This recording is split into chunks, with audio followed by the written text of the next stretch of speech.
Então, boa noite a todos e a todas. Vamos dar início ao nosso primeiro webinário com a professora Mariana, na disciplina de Língua Portuguesa, Literatura Brasileira e as Novas Tecnologias. Seja bem-vinda, professora Mariana. A professora Mariana Augusta Pinheiro de Sálvio Almeida, ela é graduada em Letras, licenciatura plena em Espanhol e Português pela UFMG, é doutora em Estudos Literários pela mesma instituição, é professora desde 2010, tendo atuado nas redes pública e privada de ensino. Ela participa do Varanda, que é um grupo de pesquisadores e pesquisadoras reunidos para ler literatura e conhecer pensamentos e propostas envolvendo a leitura. Que tenhamos um desenvolvimento da disciplina extremamente profícuo e sejam todos muito bem-vindos e bem-vindas. Com a palavra, a professora Mariana. Obrigada, professora Ana, por apresentar. Boa noite a todos e a todos. Bom, eu vou ser bem sucinta aqui nessa apresentação, né, para a gente já entrar na discussão, porque a gente vai ter só 40 minutos, né? A disciplina que eu vou dar, como a professora Ana falou, se chama Língua Portuguesa, Literatura Brasileira e as Novas Tecnologias. E hoje, para a gente iniciar essa disciplina, né, eu pensei da gente traçar dois objetivos, né? Ou um objetivo só, que é refletir e discutir sobre os impactos das novas tecnologias em nossa vida e nos processos de aprendizagem e perceber os perigos e as possibilidades das TICs, ou seja, as tecnologias de informação e comunicação. Eu já coloquei lá na sala de vocês, eu não sei se vocês já têm acesso a essa sala, eu acho que ela já estava aberta. Para hoje, como referencial teórico para a gente, um texto que se chama O Ensino da Literatura e o Uso de Recursos Tecnológicos no Ensino Médio, de Alberto Barbosa. Esse é um texto de 2017, pedi que vocês lessem a introdução.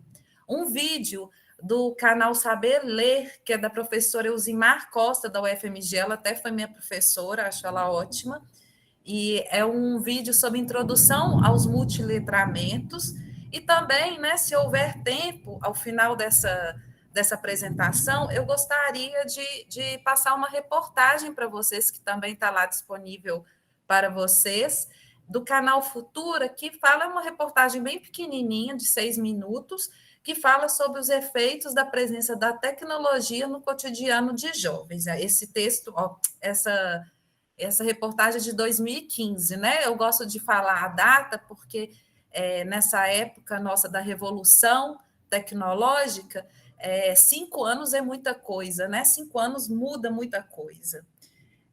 Bom, para iniciar, eu preparei um PowerPoint aqui para a gente, para, né, até me ajudar a organizar o que vou tratar aqui hoje com vocês. Eu vou exibi-lo, então, aqui.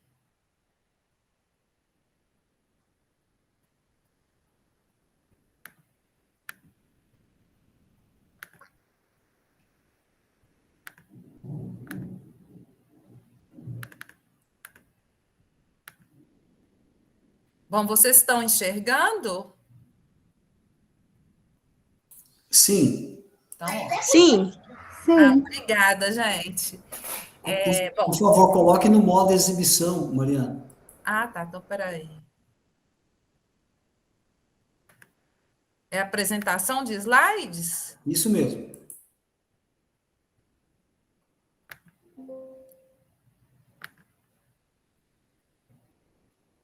Ixi, eu estou achando...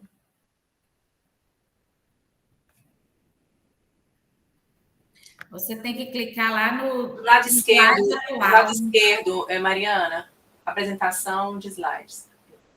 Do começo aqui. Do começo, aqui? Isso. Obrigada. Deixa eu só ver aqui como que eu faço para passagem. Ótimo. Bom, aqui está o nome da disciplina, né? Para a gente não foi ainda, Mariana. Não? Não. Mariana, uma dica. Tenta compartilhar a tela inteira, porque aí ao mudar os slides, ele muda para a gente também. Pois é, eu estou tentando fazer isso. Eu arrumei. Peraí. Aqui fica muito ruim para você, gente? Peraí. Coloca lá do começo, que eu acho que... Agora eu coloquei do começo, para mim tá a tela inteira. Mas é porque eu acho que não Mariana, foi, você clicou um antes. Mariana, você Oh, pode também tentar F5 ou você pode compartilhar de outra maneira. Eu vou cancelar aqui essa apresentação e vou compartilhar de novo. Talvez seja melhor, né? Interromper, compartilhamento. Sim. Vou já colocar, peraí, um minuto. Tranquilo, Mariana.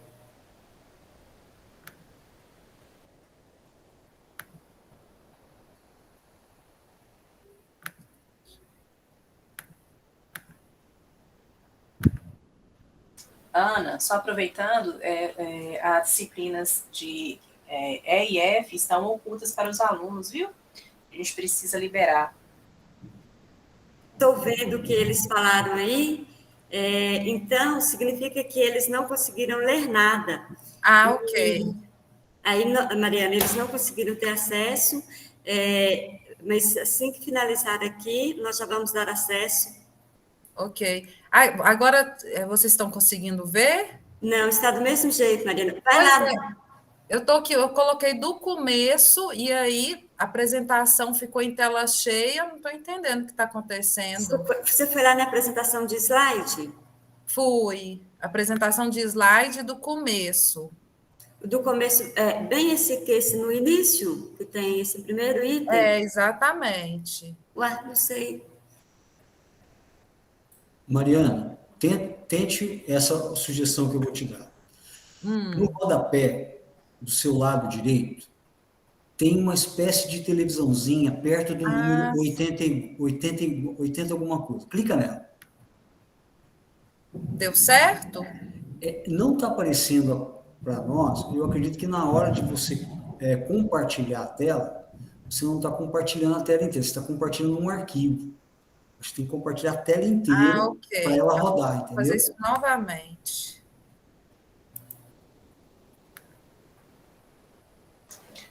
Você pode abrir, Mariana, o arquivo, né? Abre o slide, depois, quando você for compartilhar, você vai compartilhar o slide.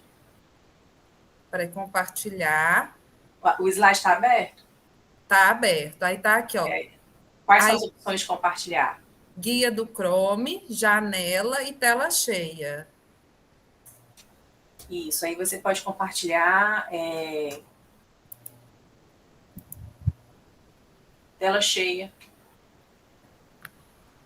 Mas aí tela cheia não aparece. Então, tenta a janela para ver se vai. Pois é, a janela que eu já tinha feito.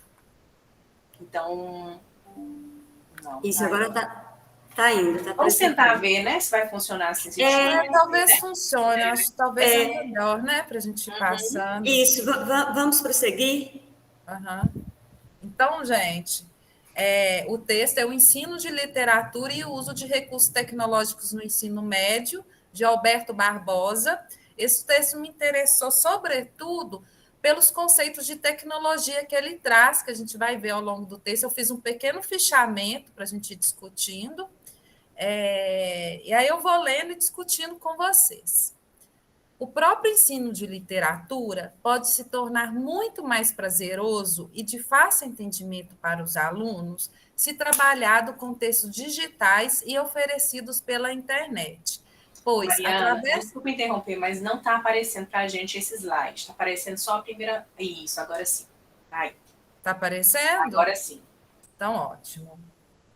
O próprio ensino de literatura pode se tornar muito mais prazeroso e de fácil entendimento para os alunos se trabalhado com textos digitais oferecidos pela internet, pois, através dessa prática, eles vão relacionar e contextualizar os conteúdos trabalhados em sala de aula com o mundo externo, né, gente? Aí a gente já começa a falar de uma das potencialidades, né, do ensino de qualquer disciplina, né, aliado aos recursos tecnológicos. Por quê? Porque é mais fácil você contextualizar o processo de aprendizagem, né? A gente sabe, nós como professoras e professores, a importância, né, desse diálogo do objeto de conhecimento, né, com o contexto do aluno, né? O século XXI se iniciou no Brasil assistindo a uma verdadeira revolução educacional, quando a informação resolveu pular os muros da escola e começou a se espalhar no mundo digital. Um mundo que hoje já é intrínseco ao mundo escolar e ao universo de conhecimento. Esse fragmento, gente, eu achei ele muito interessante, porque nas minhas leituras que eu fiz sobre o uso das novas tecnologias, né, no processo educacional, eu fiquei completamente convencida que a escola deve ocupar esse lugar, né, que são a internet, essas tecnologias, né, que é um espaço para a gente. Né? Eu acho isso é muito importante, né, para a gente formar cidadãos críticos, né, autônomos.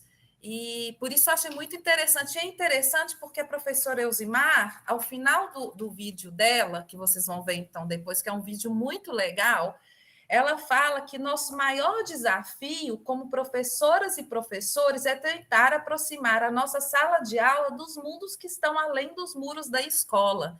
Né? Mais uma vez, essa importância de dialogar com o universo do aluno, né? Dialogar para fora da escola.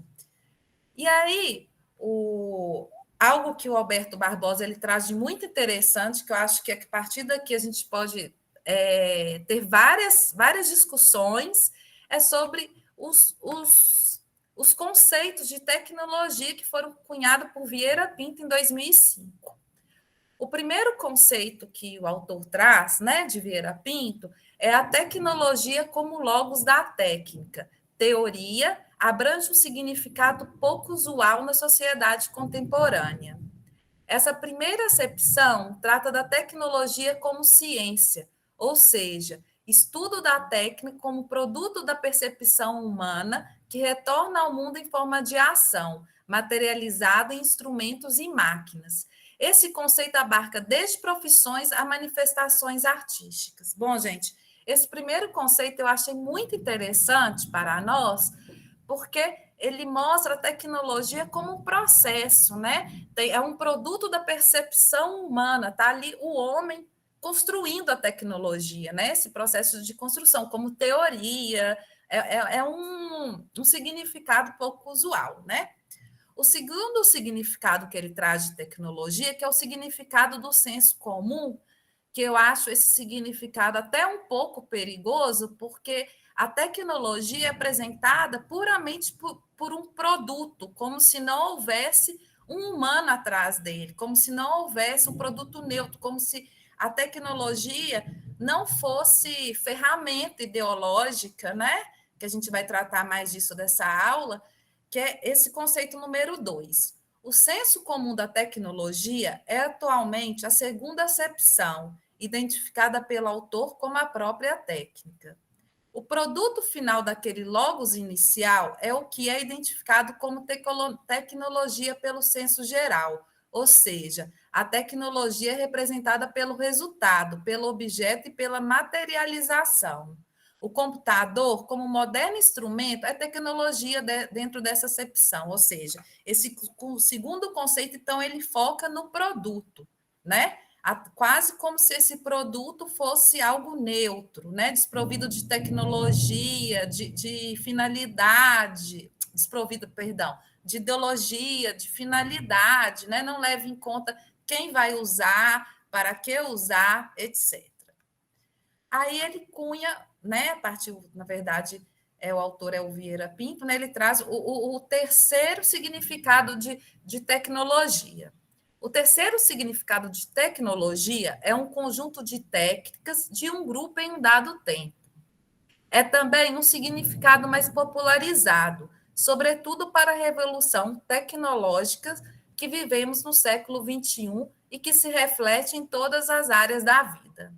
Numa exemplificação atual, perfazendo a segmentação de tempo ou de grupo necessária para essa acepção, a internet, a digitalização, os celulares, os tablets com crescentes recursos de interação configuram hoje o terceiro significado dessa tecnologia, contribuindo também para o quarto, para o narcisismo tecnológico vivenciado na sociedade pós-moderna. Bom, gente, aqui, né, o conceito de tecnologia está ligado ao uso, né, às técnicas de um determinado grupo em determinado tempo. Então, assim, por exemplo, se a gente for pensar no século XV, XVI, a imprensa, né, isso seria, né, os maquinários da imprensa, tal, né, as técnicas de impressão, etc. Isso seria tecnologia naquele determinado tempo, né? Hoje em dia é a internet, né, como diz aqui, a digitalização, os celulares, os tablets. E, por fim, o quarto significado, que a mim me pareceu o mais interessante, que vou ler para vocês. O quarto significado, talvez o mais complexo, trata da ideologia criada por usos e significados da tecnologia. Mais complexo porque opera dentro do homem, em sua consciência. Parte do logos, da teoria, para a experiência da ação, modificando as pessoas e as coisas à sua volta e dentro de si. Como assinala o autor, a prática da técnica conduz a uma modificação das ideias, podendo alterar as existências, anulá-las ou introduzir outras novas. Bom, esse conceito ele é muito interessante, eu acho que é o mais valioso assim para nós, para essa disciplina, né? Porque ela mostra como a tecnologia ela altera a percepção do homem sobre si mesmo, né? Há uma transformação na nossa consciência, né? Então, aí a tecnologia é como, né, tratada como ideologia mesmo, né? A gente pensando em ideologia como um grupo de percepções, valores, percepções culturais, políticas, valores, né, que tem um determinado grupo ou indivíduo, né? E a tecnologia, ela realmente altera isso tudo, né? Nunca possuir determinado produto com determinadas funções logrou tanta ampliação da autoimagem do homem para si e para os outros. O espelho, em grandes proporções, reflete a si mesmo, mas também a pessoa que está a seu lado. Faz dela espectadora da grande mudança que opera em sua consciência individual e coletiva, né? Aí, Alberto Barbosa, ele está falando da questão da autoimagem, né, gente? Como foi alterada ao final da apresentação desse texto, eu até trouxe algumas manchetes que mostram como a nossa autoimagem ela foi bastante alterada com as redes sociais, o Instagram, o Facebook, né? A questão dos filtros, né? Como está aumentando, por exemplo, a procura por cirurgias plásticas devido aos filtros de Instagram e até mesmo as discussões éticas, assim, a gente vai chegar aí, né? Por exemplo, a questão dos filtros, vou colocar assim, os filtros racistas, né? Que embranquece as pessoas, assim, já saiu uma série de reportagens sobre isso, assim, né? Se você for buscar na internet. O problema das novas tecnologias na sociedade e na educação não pode se basear unicamente sobre os problemas técnicos, vantagens e desvantagens em seu uso. O debate deve se centralizar também nos problemas ideológicos, políticos e éticos que trazem consigo, né, gente? Então, a gente realmente tem, né, assim, eu acho que um dos objetivos desse curso é nós nos tornar mais críticos em relação às redes sociais, né? Tanto assim, buscar as possibilidades dela e os perigos, né? Como essa questão da autoimagem, né? Do narcisismo tecnológico. As tecnologias não são neutras, é preciso fazer uma leitura crítica a respeito delas, saber a quem servem em primeiro lugar e para que servem. Esse deve ser o caminho a ser seguido, como optamos por introduzir as TICs nos projetos educacionais. Bom, gente, assim, eu peguei só a introdução do texto que eu pedi para vocês lerem, depois vocês leem, e assim, para mim o mais importante mesmo dessa introdução foram esses 4 conceitos de tecnologia, né, principalmente o quarto, que mostra como a tecnologia ela influencia o nosso modo de nos perceber, de perceber o mundo, né? Isso representa uma grande revolução. E aí, após essa discussão bem rápida sobre o texto, eu trouxe 2 aspectos, tá? Lógico que eles são muito, né? Há muitos mais aspectos, assim, a gente até poderia, às vezes, no final da aula, pensar em outros perigos e outras possibilidades das TICs em nossa vida, mas eu trouxe alguns que eu achei interessante. O primeiro deles é o reforço de nossas bolhas sociais. O que acontece, gente? No início, né, das redes sociais, deve ter assim, uns 20 anos, né? O principal objetivo delas era conectar pessoas, né? Os nós da rede social eram pessoas e suas interações.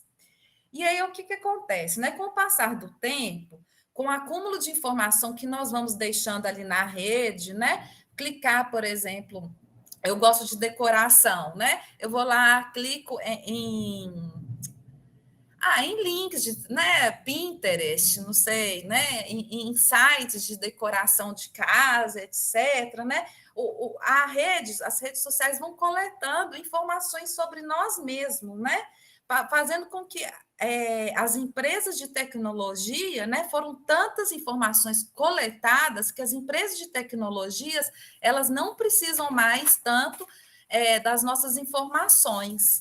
E aí, o que ela faz com isso? Né? Com isso, nós nos deixamos de ser objetos para nos tornar consumidores. O que ela faz com isso? Ela direciona, né, as mensagens que circulam da internet, né, baseado em nossos gostos, né, baseado em que queremos saber. Né? E com isso, a gente tem muito menos contato com o diferente. Né? Isso tem um potencial antidemocrático muito grande, essas bolhas sociais que a internet está criando. Né? Por que ela cria essas bolhas sociais, oferecendo conteúdos dos quais gostamos, dos quais temos interesse?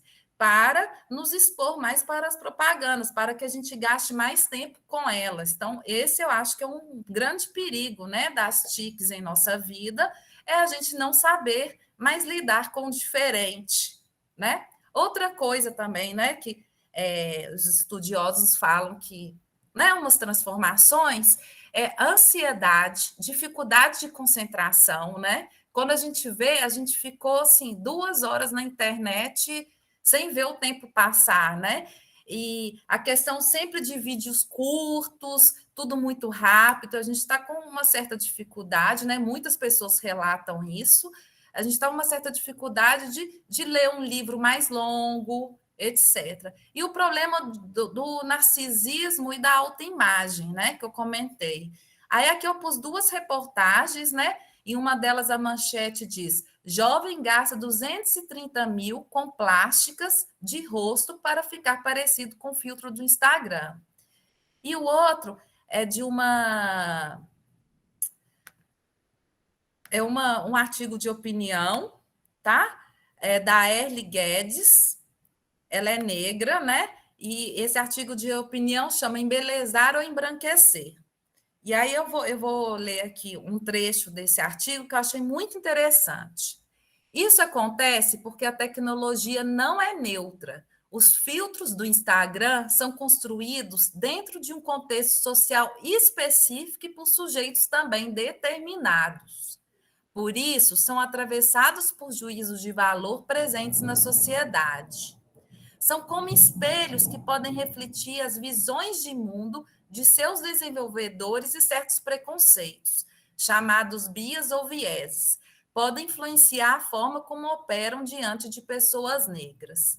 Sendo assim, a imposição de padrões de beleza que têm a branquitude como ideal estético nos filtros de redes sociais também tem a ver com o racismo que se dá na sociedade brasileira. Ou seja, o filtro serve para embelezar ou embranquecer, né, gente? Essa construção desse filtro, né, pela empresa Instagram, né? Por que ela não faz um filtro para as diversas belezas, né? Isso é um grande problema. A minha sobrinha, também, assim, eu lembrei desse aspecto, ela estava jogando o jogo, agora eu não vou lembrar o nome do jogo, que eu achei até o jogo muito interessante, que são vários bonequinhos, você vai construindo, você vai vestindo esses bonequinhos. Só que aí, eu fui vendo ela jogar, eu fui vendo que não tinha indígena entre esses bonequinhos, não tinha, assim, eram mulheres essas bonecas, não tinha mulheres de cabelo curto, se você quiser colocar um cabelo na mulher, você não tem a opção de mulheres de cabelo curto, ou seja, é tudo muito padrão, né? E muito padrão, né? Com esse ideal de branquitude. Então, é muito pouco inclusivo esses jogos, né? Esses são alguns dos perigos, né, das TICs em nossa vida. E, obviamente, né? Também quero falar rapidamente, porque isso vai ser tema de todo o nosso curso, algumas potencialidades da TICs para o contexto educacional, né? Multiplicidade de leitura sobre o mesmo fato, né? Isso é muito interessante. Você vai estudar um fato, você vai ler diversas opiniões e muito fácil, né? Então, eu acho que aí você constrói um objeto de conhecimento mais amplo, né? Interdisciplinariedade, visão ampla das temáticas apresentadas, desenvolve análise críticas sobre as diferentes vertentes de um assunto, diversas disciplinas relacionadas em um determinado contexto, versa concepção positivista da educação, baseada na fragmentação e na independência dos saberes, né? Isso também, a interdisciplinariedade é um aspecto muito importante, né, que as TICs oferecem para a gente, né? Não só em um mesmo aspecto, em um determinado contexto, né, por exemplo, em um determinado contexto é muito fácil você descobrir vários pontos de vistas, né, sobre um determinado contexto, sobre determinado objeto que se relaciona com a potencialidade número 1. A interatividade, né? Ela é extremamente interativa e eu acredito muito na interatividade para a construção de conhecimento, né? Ela encurta distância, né? Ela faz com que a gente tenha mais contato com outras culturas, e isso também amplia bastante o nosso mundo, né? Ela possibilita essa ampliação extrema do nosso mundo. Outra coisa, né? Na era analógica, o que acontecia na era analógica? Os textos eram produzidos por poucos para muitos, né? Na era agora digital, há uma certa mudança disso, né? Os textos são produzidos por muitos autores, a gente pensa em posts, em blogs, né? Como isso há uma proliferação de várias vozes, né? E com isso a emergência de vozes periféricas que até então não tinham tanta representatividade, né? Eu logo pensei, quando eu pensei nessa característica, eu logo pensei na Djamila, né? Porque ela, com a luta dela antirracista, e ela é uma estrela pop da internet. Isso é muito interessante, porque ela tem a possibilidade de divulgar o trabalho dela para muitas pessoas, né? E a multiplicidade de sistemas semióticos, né? São várias, nós que somos professores de linguagem, né, que nós chamamos de textos multimodais, ou seja, um texto constituído, né, de forma bastante simplificada, um texto constituído de imagem, de texto verbal, texto escrito, de som, né? Isso é bastante interessante para a gente. Então, gente, temos mais 10 minutinhos, eu vou correr aqui, então. A gente já vai, então, para o segundo, a gente vai para o vídeo, então, da Elzimar. Perdão. Gente, eu estou indo muito rápido? Não, para mim tá bom. Tá bom, então vou continuar aqui. Para mim também tá ok. Esse vídeo da professora Elzimar é muito legal também, eu gostei muito dele, o jeito que ela costura esse vídeo é bastante interessante. E aí ela começa o vídeo, né? Ela vai falar sobre os multiletramentos. Ela começa esse vídeo com uma citação de Paulo Freire. A leitura do mundo precede a leitura da palavra. Daí que a posterior leitura desta não possa prescindir da continuidade da leitura daquele. linguagem e realidade se prende dinamicamente. A compreensão do texto a ser alcançada por sua leitura crítica implica a percepção das relações entre texto e contexto. Ou seja, né, gente, assim, de forma bastante simplista, né?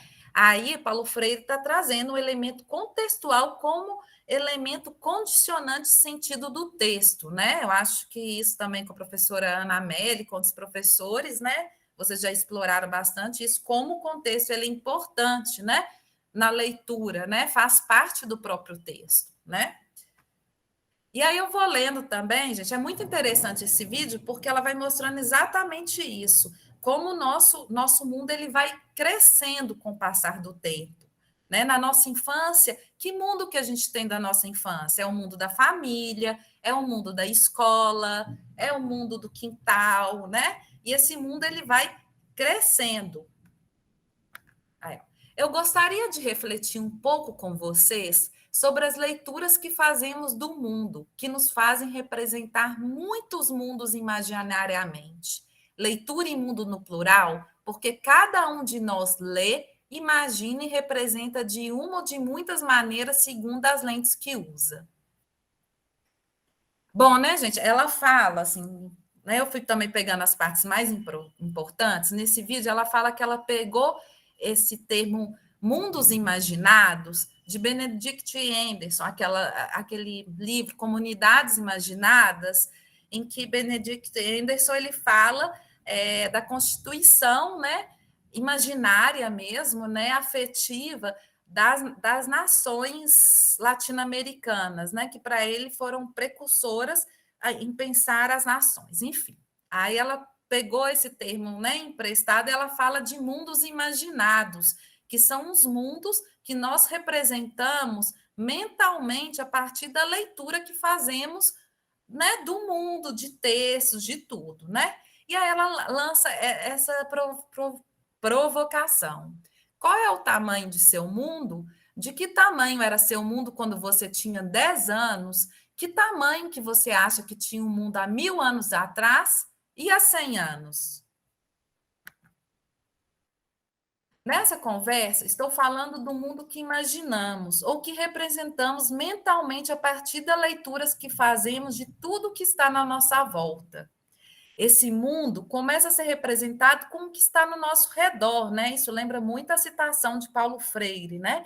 Com aquilo que vemos, experimentamos, tocamos, é nosso mundo individual, particular, local. Não é isso que eu estava falando. O mundo da infância é o quê? A família, um mundo menor. A vida vai passando e nós vamos construindo nossos mundos e eles vão ficando cada vez maiores. Os meios de comunicação e educação exercem um papel muito importante nas nossas leituras e nas nossas representações do mundo. Funcionam como lentes que, em princípio, devem contribuir para que leiamos mais e melhor. E aí, gente, ela, né, no vídeo, assim, que aí são partes que eu não peguei, mas eu vou falar aqui rapidinho, ela começa, a professora Elzimar, ela começa a lançar várias questões super interessantes. Por exemplo, ela pergunta de que tamanho, né? Vou voltar um pouco, perdão, gente, começo a falar muito rápido. Ela começa a pensar em tamanhos de mundo a partir da evolução, né, das tecnologias da informação, né? Então, aí, a partir daí, ela começa pela escrita. Ela fala assim, de que tamanho era o mundo antes do surgimento da escrita? Como será que ele era representado e apreendido, né? Ela vai pegar cita rapidamente, que a primeira escrita sistematizada, ela surgiu há 3.500 anos de Cristo, né? Foi a escrita cuneiforme na Mesopotâmia, né? E aí ela também fala, né, a professora Elzimar, sobre a invenção da imprensa no século XV, ela fala de Lutero, já no século XVI, como primeiro ícone midiático com seus folhetos, né?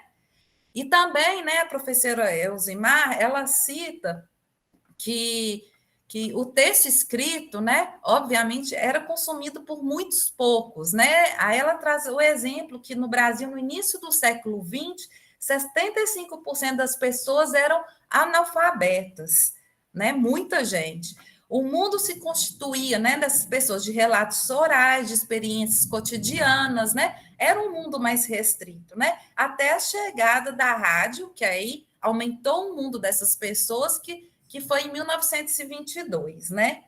A professora Elzimar também fala como que foi viver a Segunda Guerra Mundial aqui no Brasil, né? Que a gente recebia as notícias da rádio, a gente não tinha, né, essa proliferação de imagens, né?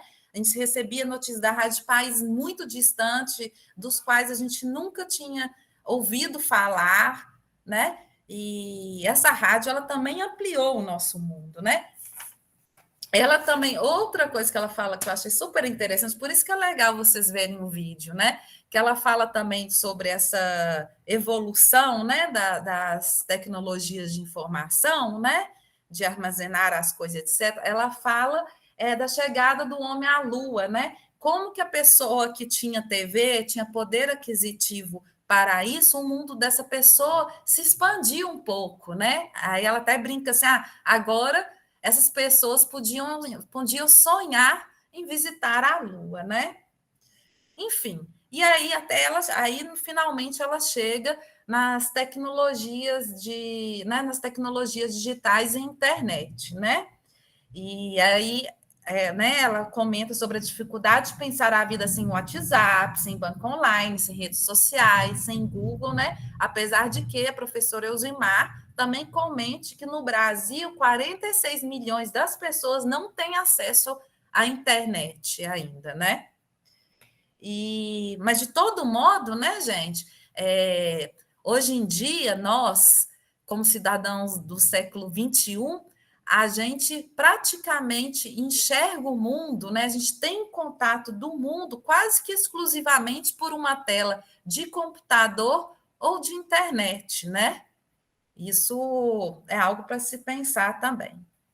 Aí eu trouxe mais umas coisas. Graças à popularização da internet, a diversidade de aplicativos, mídias e ferramentas digitais, hoje nós temos múltiplos modos de nos comunicar, de nos informar, de aprender e construir significados.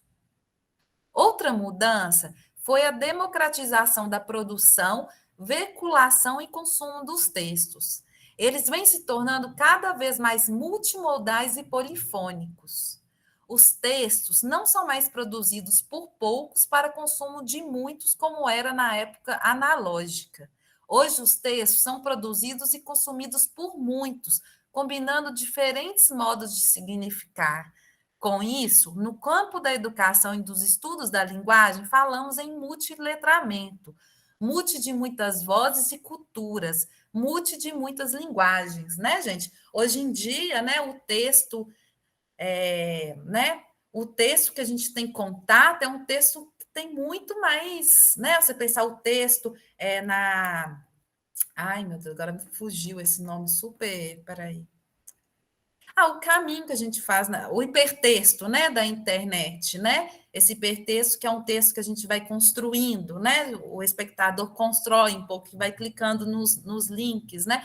Como que é um texto que tem muitas vozes, muitas culturas, muitas linguagens diferentes, né? E é importante que nós, como professores, pensemos nesse texto, né? Pensemos em forma de letramento para a leitura desse texto, né? E, bom, enfim, né, assim, o principal mesmo desse texto dela é mostrar como o nosso mundo cresceu infinitamente com a internet. Hoje temos mais lentes para ver o mundo. Então, hoje temos muito mais mundos imaginados, mais mundos representados de diferentes formas. No entanto, temos de ter cuidado com as lentes que usamos, pois algumas delas podem levar a representações equivocadas da realidade, né, gente? Como é o caso da fake news, né? Que isso é algo que os governantes, as empresas de tecnologia têm que pensar em como regulamentar, em como coibir, né? É um desafio muito grande, né? Por outro lado, né? A internet ela permite isso, né? Uma possibilidade de conhecimento, né? De conhecimento, de fazer relações quase infinitas, né? Isso quer dizer também que o momento de estudo ele não termina mais ali na sala de aula, né? Então, a gente tem que criar alunos que dê conta, né? Que tenham um olhar crítico para construir os objetos de conhecimento, né? Frente à internet, no contexto da internet e das novas tecnologias. Por fim, a professora Osimar fala o seguinte: perdão, gente. Nosso maior desafio, que eu já até falei isso para vocês, como professoras e professores, é tentar aproximar a nossa sala de aula dos mundos que estão além dos muros da escola. Então, consideramos o que conversamos aqui? Será que nossas salas de aulas também se tornaram multimodais e polifônicas? Será que estamos fazendo um trabalho fundamentado na pedagogia dos múltiplos letramentos? Fica essa questão e esse desafio para nós, né, gente? A internet já é um fator, o celular já é um fator dentro da sala de aula, nossos alunos ficam muito dispersos, né, com ela, e né, com celulares. No entanto, também são ferramentas de um grande potencial cognitivo, né, de aprendizagem, né? Então, como que a gente vai lidar, né, com esse potencial, né? É uma questão. Por último, gente, que eu não acho que não vai dar tempo, mas é um vídeo muito pequenininho e bem simples também, não é um vídeo difícil, do canal Futura, que chama O Efeito das Tecnologias no Cotidiano de Jovens. Ele está lá para vocês disponíveis, eu peço que vocês assistam, e eu acho que agora a gente pode abrir o webinário para discussões. Sim. Professora, pode fechar a apresentação e vamos passar para as interrupções. É importante trazer essa questão do letramento digital, de tudo que tem disponível e como podemos utilizar da forma mais adequada e apropriada no ambiente escolar. Vamos passar para a Bárbara e Gilda, para que traga as considerações dos alunos e também abrir para os alunos que queiram se posicionar. Eu gostaria de falar, professora Ana, que na próxima aula, né, o webinário 2, é quando eu vou apresentar a atividade aplicada para vocês, eu vou trazer vários exemplos de como usar a tecnologia, né, a nosso favor,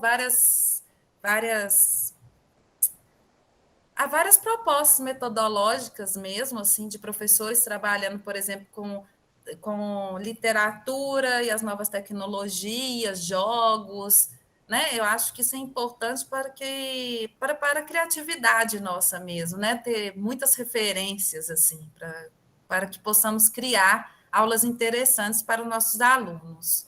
Sim.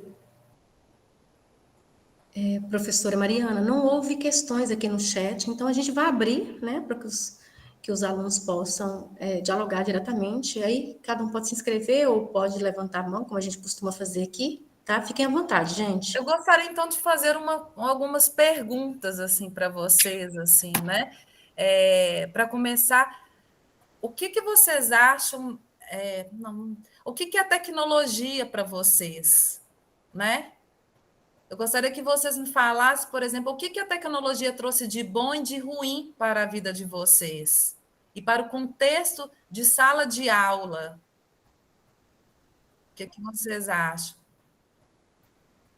Oi, Alex, pode falar. Boa noite, Mariana, todos os colegas. Mariana, muito interessante a sua aula, né? É um tema que a gente precisa aprender bastante para saber usar bem em sala de aula, né? Com relação à sua pergunta, eu penso o seguinte: a tecnologia, e eu acho que até que já falei isso em alguns momentos, não é somente recursos digitais, né? A tecnologia é bem mais ampla que isso. Um lápis, um caderno, a escrita, a carteira, são recursos tecnológicos, analógicos, que dão suporte, no caso aqui, à escola. Mas falando especificamente da tecnologia digital, ela abre um campo enorme E essa abertura que ela dá, ao mesmo tempo que é positiva, é negativa. Porque ao mesmo tempo que ela abre possibilidades, ela encurta a densidade das leituras. Porque os alunos, eles se perdem nisso, né? Talvez pela idade, por vários fatores, né? Sociais, inclusive, eles acabam dispersando muito a atenção na hora do estudo. E um problema que eu vejo ainda no uso dos recursos tecnológicos é a falta de adaptação do ensino para esse recurso. Porque ainda é tudo muito voltado para o papel, para o físico, né? Então, numa sala de aula, a gente, falo por mim, né? Numa sala de aula, nós não temos disponibilidade de um computador ali, você tem que se deslocar de uma sala para outra, fazer reserva para o que outros professores podem usar, às vezes a internet não é a ideal, enfim, o seu planejamento de aula tem que ser todo voltado para esse tipo de recurso. Um planejamento de aula usando tecnologia digital é totalmente diferente de um planejamento de aula que não usa esse recurso. E o seu tempo de trabalho em sala de aula, 50 minutos, é relativamente pequeno pela movimentação que você tem que fazer para ter acesso a isso. Então, isso acaba complicando um pouco. Mas, a nível geral, a tecnologia, em vários aspectos, ela penso ser benéfica, mas eu penso também que a gente precisa, não nós, professores, mas a sociedade como um todo, aprender a lidar com elas de uma forma mais profícua. Exatamente, Alex, assim, né, que a gente até falou desses os textos que a gente leu, né, a tecnologia ela não é neutra, né, então a gente tem que ter um olhar bastante crítico sobre ela, né. Outra coisa que você falou sobre concentração dos alunos, eu acho que, assim, até nós mesmos, né, eu vejo em mim mesmo, assim, uma dificuldade de ler, né, essa leitura, assim, lógico que eu dou conta, tal, mas, assim, essa leitura mais, minhas leituras estão mais interrompidas, por conta de um celular que está ali do meu lado, às vezes eu paro para olhar o significado de uma palavra e começo a ver outras coisas, enfim. Mais alguém, gente? Mariana, Ana Terra levantou a mão e sim. tem um comentário de Letícia também. E alguém já mencionou, alguém mencionou que quer fazer um apontamento. Foi Bárbara. Depois a gente passa para a Bárbara Lima. Olá, professora Ana. Oi, professora Mariana, tudo bem? Tudo bom. Eu vejo a tecnologia dentro de alguns parâmetros, né? Eu acho que pós-pandemia a gente não tem como retroagir. A gente veio de uma necessidade realmente muito rápida, muito veloz de inserir a tecnologia dentro das nossas aulas. Não é uma tarefa fácil, porque nós, enquanto professores, não estamos preparados. Mas em língua portuguesa, nós não temos mais a opção de não nos prepararmos. Por mais difícil, por mais problemas que a gente enfrenta, como o professor Alex aí disse, salas que não têm a tecnologia, a gente precisa deslocar, a gente precisa ir até um laboratório, precisa marcar uma aula. Porém, o nosso currículo referência, ele nos fala que nós, da disciplina de língua portuguesa, que nós, da área de linguagens, precisamos inserir as tecnologias. Então, eu acho que hoje, respondendo a sua pergunta, a tecnologia hoje, elas são as diversas formas de se comunicar com o nosso, não só com o nosso aluno, com a gente, com o mundo, as várias manifestações, e a gente não tem por onde correr. A gente precisa inserir essa tecnologia. Hoje, atualmente, eu não estou em sala de aula, e eu sinto a dificuldade que o professor tem, enquanto gestora escolar, a dificuldade que o professor tem de utilizar a tecnologia, porque, por exemplo, marca o laboratório de informática. Aí o professor vai o professor, todos os alunos para o laboratório de informática. Chega no laboratório de informática, vamos fazer um resumo do conteúdo? Então, vocês vão pesquisar o conteúdo e vão fazer um resumo. Isso não é utilizar a tecnologia. Isso não é apresentar para o nosso aluno a inovação tecnológica que ele é capaz. Isso de fazer resumo, de trazer o livro didático, isso é uma tecnologia mais de comunicação dentro Não é da interação, né? Ela não traz nada das novas tecnologias. Não traz assim, nada das novas tecnologias, não traz essa interação. E nós, enquanto professores, acho sua disciplina de extrema importância para a gente poder realmente ter ideia da importância da tecnologia para a nossa área de linguagens, para o nosso componente curricular de língua portuguesa. A gente precisa apresentar para o nosso aluno essa nova ferramenta. E a gente tem ainda, professora Mariana, a ideia de que nosso aluno é tecnológico, mas ele não é. Nossa, isso é muito... Ele não é. Ele sabe mexer em redes sociais, que são a forma que eles encontram de comunicar com os colegas, com tudo. Mas eles não são tecnológicos e isso a pandemia nos provou. Quando aqui em Minas Gerais, a gente precisava criar um e-mail institucional para cada aluno. E o nosso aluno não sabia mexer. Ele não sabia entrar no e-mail institucional. Que é uma coisa simples, mas ele não sabia. Então, na verdade, o nosso aluno não é tecnológico e da mesma forma que a gente alfabetiza, a gente vai precisar alfabetizar tecnologicamente também. Ô, professora, você falou uma coisa muito interessante, isso de aluno não ser tecnológico. Eu lembro uma época que eu dei uma aula de língua portuguesa e os alunos tinham que construir blogs, e aí ninguém sabia construir um blog, né? Assim, eles sabem Instagram, essas redes sociais mesmo, né? TikTok deve saber fazer vídeo. Ótimo, a gente pode pensar até assim, né? Fazer interface com o TikTok, fazer, por exemplo, um perfil no Instagram sobre literatura, são várias possibilidades, mas a gente tem que ir além disso, eu concordo plenamente. E na verdade, professora Mariana, assim, o que eles sabem é o básico do básico, é o TikTok, é o YouTube, que eles entram lá facilmente, encontram o que eles querem, a música que eles querem, mas na hora que você estuda e aprofunda no currículo referência, que tem que criar blog, vlog, apresentar e-mail, fazer aquilo, aí nosso aluno não sabe. Ele não é alfabetizado para tecnologia. Ele só sabe e só tem conhecimento de redes sociais que transporta ele, que transfere ele para outros ambientes, para coisas que ele é importante também, mas não é só isso, né? Eu acho que a gente pode ir muito mais. Não tirando a importância das redes sociais, mas ela não é, e a gente precisa mostrar ao nosso aluno que a internet, que a tecnologia, ela é além disso. Sim, não se limita a isso. Muito obrigada por sua intervenção. Bárbara, professora Bárbara. É aluna. Mas... É a aluna Bárbara. Boa noite, tudo Boa bem, pessoal? noite, Boa noite, professora. Então, na verdade, são dois apontamentos que eu gostaria de fazer. Na fala da senhora, professora Mariana, houve um momento em que a senhora falou a respeito da democracia que a internet traz, a questão da produção de textos, né? E eu gostaria de, na verdade, até mesmo de buscar uma orientação sobre qual argumento eu uso quando eu me deparo com falas do tipo: professora, eu leio o comentário do pessoal no Instagram, eu leio o comentário do pessoal, eu participo dos debates e das brigas no Facebook.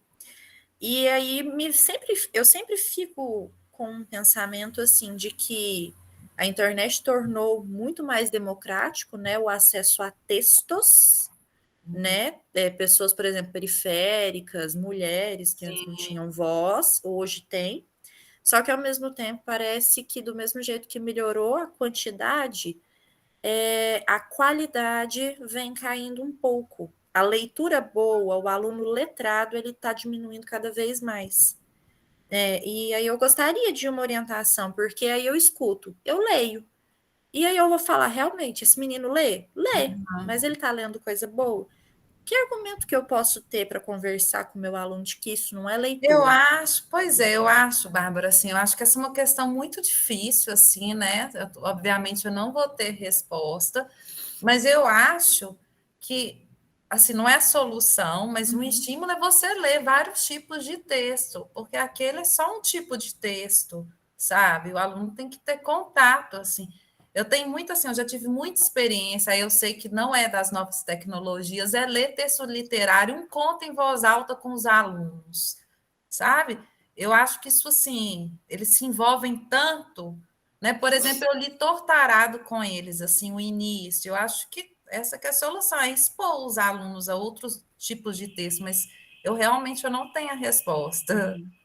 É só, quis comentar só porque me Uhum. veio isso, porque Mas é realmente, muito interessante sua questão. Acho que é uma questão sim. que deve ser pensada, às vezes até você escrever um artigo sobre isso.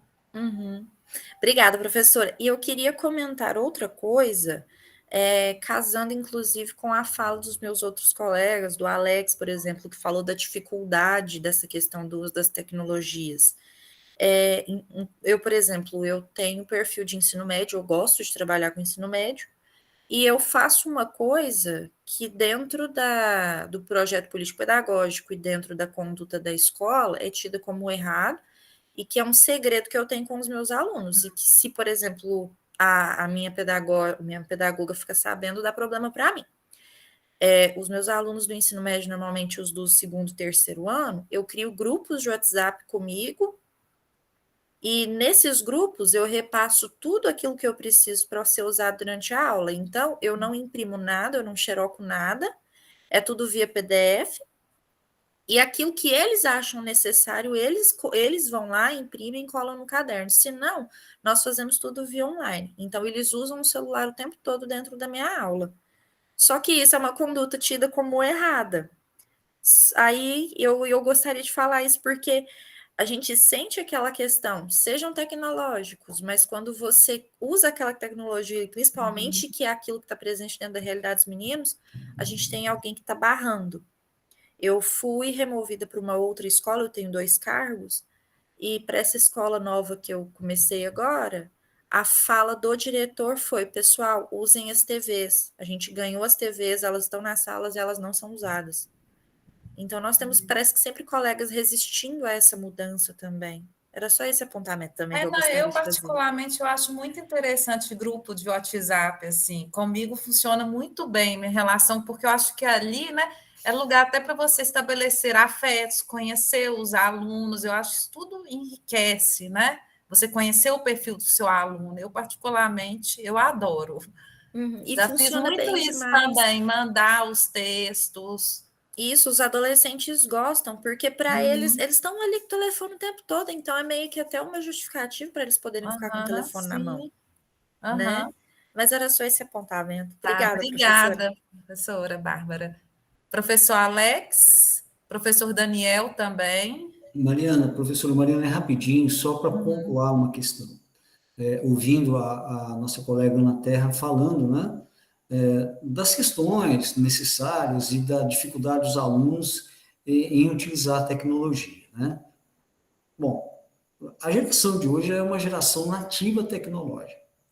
Aprender a mexer em tecnologia com eles é coisa rápida, muito mais rápido do que com as pessoas que não são nativos tecnológicos. Uma questão de adaptação.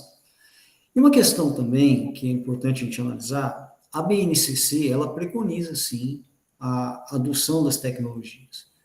E a BNCC, ela define o que fazer. Mas o como fazer, como operacionalizar isso, é uma questão que ela não desenvolve. Isso vai ficar a cargo da escola, do professor. O que eu reforço aqui é que o plano de aula, para se trabalhar com a tecnologia, é diferente do plano de aula para se trabalhar sem a tecnologia em sala de aula.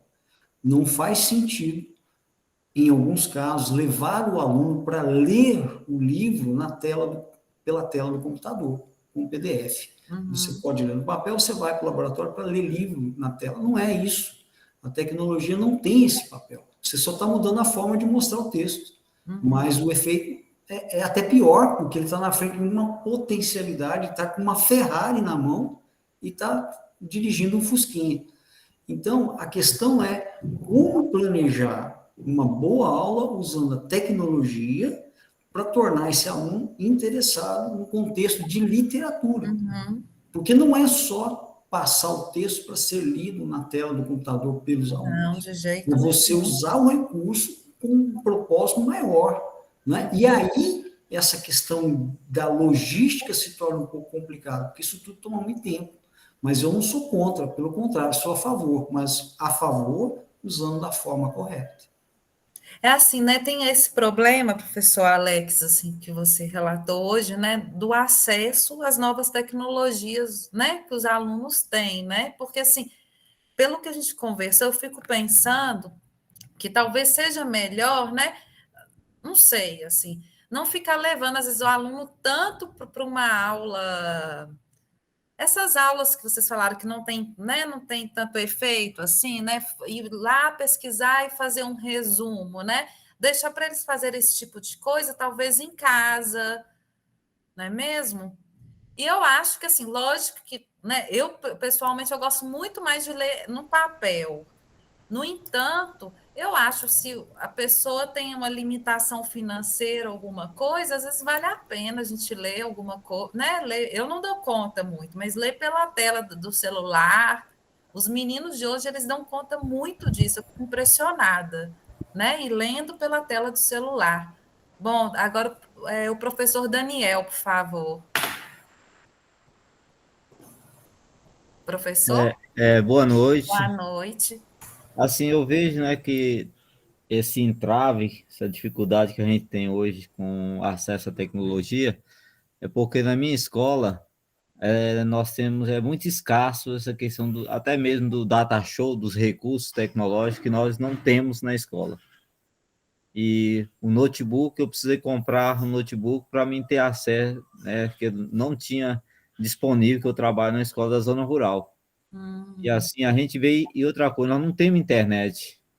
A internet que o governo colocou, né, se conectar aí 20 pessoas, você não consegue baixar um vídeo. Entendi. Então, assim, hoje a dificuldade é imensa. Então, às vezes você tem que ir à luta mesmo, né? Levantar todo dia de manhã e ir à luta, com todas as garras, para vencer aquele dia. Mas a gente tem muita dificuldade para trabalhar. O professor, e os seus alunos também não têm acesso a celular dos pais? Tem, sim, a Ah, gente tá. eles têm, mas eles não têm o dado móvel, porque não tem a questão financeira dele, né? E o Wi-Fi eles não conseguem conectar. A internet da escola, se a gente for fazer um trabalho em sala de aula, não consegue. Entendi. Não Não, consegue. isso Então, foi importante vocês me falarem isso, até para eu pensar em atividades, assim, porque eu fico pensando, por exemplo, às vezes fazer um podcast, né? Isso você não precisa de ter uma internet, talvez para divulgar, enfim, mas então foi a gente não interessante. consegue. Quando foi na pandemia, foi muito complicado, foi tudo impresso. Então, assim, se Nossa, vou fazer uma avaliação diagnóstica mesmo online para os alunos fazerem, então eles não têm internet, eles não têm dados móveis, né? A questão financeira deles é muito complicada. sim. Então, assim, e a gente tem essa dificuldade imensa de trabalhar em sala de aula a tecnologia, porque nós não temos. Né? O governo fala Claro. que você tem que trabalhar de forma diferenciada, fazer uma aula diferente, mas você não tem tecnologia. Sim, Agora que vai sim. chegar um data show, de quantos anos que a gente trabalha? Uhum. Tem um município, tem um data show para não sei quantos professores. E eu Pois é, trabalho na mas eu rede vou estadual. tentar pensar em atividades então, que assim, que use então uma câmera do celular, né? Eu acho que a gente pode ir pensando, talvez. Então Muito é isso. obrigada pelo seu comentário, pela sua Valeu. contribuição. Pessoal, nós vamos encerrar agora o webinário. Agradecemos a participação de todos, a presença e a atuação da professora Mariana, e vamos seguir para o segundo webinário.